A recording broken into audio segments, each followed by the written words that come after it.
नमस्कार।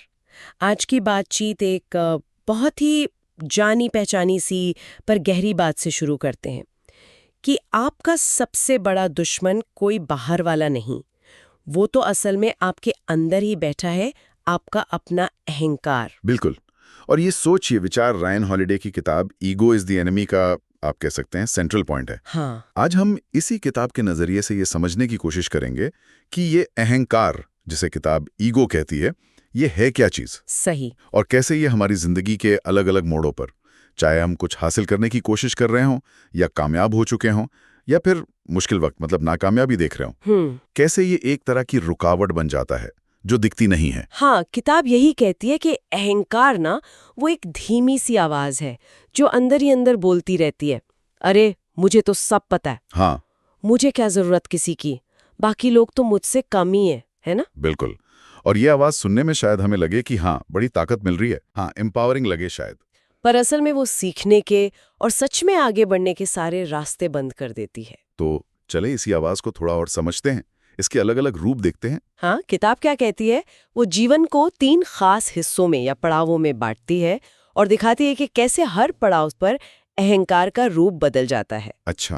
पहला पड़ाव है आकांक्षा का, एस्पायर करने का, जब हम किसी लक्ष्य के पीछे होते हैं, कुछ बनने की, कुछ पाने की चाहत रखते हैं। हाँ, वो दौर जब जोश बहुत होता है, सपने बड़े होते हैं, पर किताब कहती है कि यहीं पर अहंकार चुपके से आ सकता है। एग्जैक्टली। वो आपको महसूस कराता है कि अरे तुम तो पहले से ही खास हो, तुम्हें ज्यादा कुछ सीखने की जरूरत ही क्या है। और इसका नतीजा फिर क्या होता है? नतीजा ये होता है कि हम सीखने के मौके गंवा देते हैं, जो छोटे काम हैं या बुनियादी चीजें हैं उनको करने में हिचकिचाते हैं। हाँ, लगता है कि ये हमारे लेवल का नहीं है। बिल्कुल। हमारा अहंकार कहता है ये मेरे स्टेटस के लायक नहीं, हम किसी की सलाह नहीं सुनना चाहते। इसीलिए किताब में कहा गया है, be humble in your aspirations. अच्छा। मतलब अपने इच्छाओं में, अपने लक्ष्यों में विनम्रता लाएं। हमेशा एक स्टूडेंट बने रहने की सोच रखें, चाहे आप कितने भी टैलेंटेड क्यों ना हो। सही बात है। खुद को जरूरत से ज्यादा आंकने का जो मोह है ना, उसको छोड़ना ही पहली जीत है। तो आकांक्षा के वक्त अहंकार सीखने से रोकता है, ठीक है। लेकिन जब मेहनत कामयाब होती है, जब हम सफलता के मुकाम पर पहुंच जाते हैं, सक्सेस मिलती है, तब क्या तब अहंकार चला लाता है? नहीं, यही तो विडंबना है। सफलता की ऊंचाई पर पहुंचकर अहंकार और ज्यादा खतरनाक हो सकता है। अच्छा, कैसे? अब वो आवाज बदल जाती है। अब वो कहती है, ये सब तो मैंने अकेले किया, अब मुझे किसी सलाहकार की क्या जरूरत, मेरी सोच ही परफेक्ट है। यहाँ हॉलिडे की एक लाइन है जो बिल्कुल फिट बैठती है, ego is the enemy of what you want end of what you have. मतलब अहंकार सिर्फ वो पाने में रुकावट नहीं बनता जो आप चाहते हैं, हाँ, बल्कि वो उससे भी छीन सकता है जो आपके पास आ चुका है, आपकी सफलता, आपके रिश्ते, आपकी शांति। ओ ये तो वाकई सोचने वाली बात है कि सफलता में ही उसके गिरने का बीज छुपा हो सकता है अगर अहंकार हावी हो जाए। बिल्कुल। तो किताब क्या रास्ता बताती है इसके लिए? सफलता को कैसे संभाला जाए, अहंकार से कैसे बचा जाए? किताब इस बात पर जोर देती है कि सफलता में टिके रहने के लिए लगातार सीखते रहना, ये मानना कि अभी भी बहुत कुछ है जो मुझे नहीं पता, ये बहुत जरूरी है। दूसरा, सफलता का क्रेडिट बांटना, अपनी टीम को, अपने मेंटर्स को, किस्मत को, जो भी मददगार रहा उसे मानना, ये आपको जमीन से जोड़े रखता है। सही है। और तीसरा, और शायद सबसे मुश्किल, अपनी गलतियों को मानना, उनसे सीखना, ये हिम्मत रखना, ये अहंकार को काबू में रखने का सबसे अच्छा तरीका है। ठीक है। और फिर आता है वो तीसरा पड़ाव, असफलता का, फेलियर का, जो खैर जिंदगी का हिस्सा तो है ही। यहाँ अहंकार क्या करता है? असफलता के टाइम पे ना, अहंकार एक झूठी ढाल की तरह काम करता है। वो हमें अपनी जिम्मेदारी लेने से बचाता है। अच्छा। वो हमें उकसाता है कि हम दूसरों पर उंगली उठाएं या हालात को दोष दें। मेरी क्या गलती थी, सिस्टम ही ऐसा है, लोगों ने साथ नहीं दिया। हाँ, ये होता है। लेकिन जैसा किताब कहती है, it's not that you won't fail, it's how you respond to failure that matters.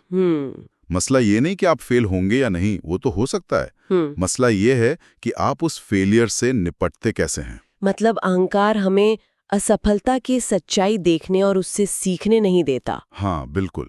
वो एक शील्ड बन जाता है। ये तो एक तरह का जाल लगता है फिर।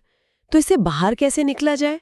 किताब क्या कहती है? तरीका एक ही है, बिना किसी बहाने के असफलता को मानना, स्वीकार करना कि हाँ, मुझसे गलती हुई या मेरा तरीका काम नहीं आया।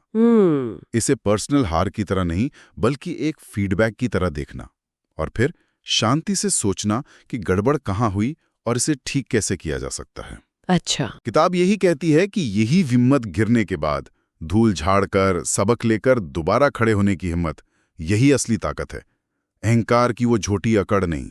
तो अगर हम इस पूरी चर्चा को देखें और किताब की मुख्य बातों को एक साथ रखें तो कुछ बहुत जरूरी सबक मिलते हैं ना? बिल्कुल।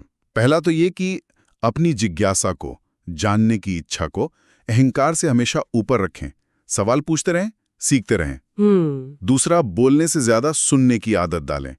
दूसरों के अनुभवों में, उनकी बातों में बहुत ज्ञान होता है। सही। तीसरा, न तो तारीफ सुनकर बहुत ज्यादा खुश हो जाएं और ना ही आलोचना से डरकर भागें। दोनों को बिनती होकर देखें। चौथा, अपने काम को बोलने दें। आपकी बातें नहीं, आपका काम आपकी पहचान बने। और सबसे जरूरी, ये बात गांठ बांध लें कि अहंकार कभी भी आपका दोस्त नहीं हो सकता। वो हमेशा आपको आपके असली लक्ष्य से दूर ही ले जाएगा। तो कुल मिलाकर इस किताब को जो निचोड़ है वो बिल्कुल साफ है। अहंकार सिर्फ हमारी बाहरी तरक्की का ही दुश्मन नहीं है, नहीं, बल्कि वो हमें अंदर से भी कमजोर करता है, हमें खुद से ही दूर कर देता है। हाँ, और शायद सच्ची टिकने वाली सफलता का जो राज है, जैसा किताब इशारा करती है, वो बाहरी दिखावे में नहीं, बल्कि अंदर की विनम्रता में, कभी ना खत्म होने वाली जिज्ञासा में और लगातार सीखते रहने की इच्छा में छिपा है। ये वाकई एक बहुत गहरी बात है। और इसी सोच के साथ हम सुनने वालों के लिए एक सवाल छोड़ना चाहेंगे। हाँ, जरूर। अपने अनुभव में सोचकर देखें, जिंदगी की ये जो 3 अवस्थाएं हैं, आकांक्षा, सफलता और असफलता, इनमें से किस पड़ाव पर आपको लगता है कि अहंकार को काबू में रखना सबसे बड़ी चुनौती है और क्यों? इस पर विचार जरूर कीजिए।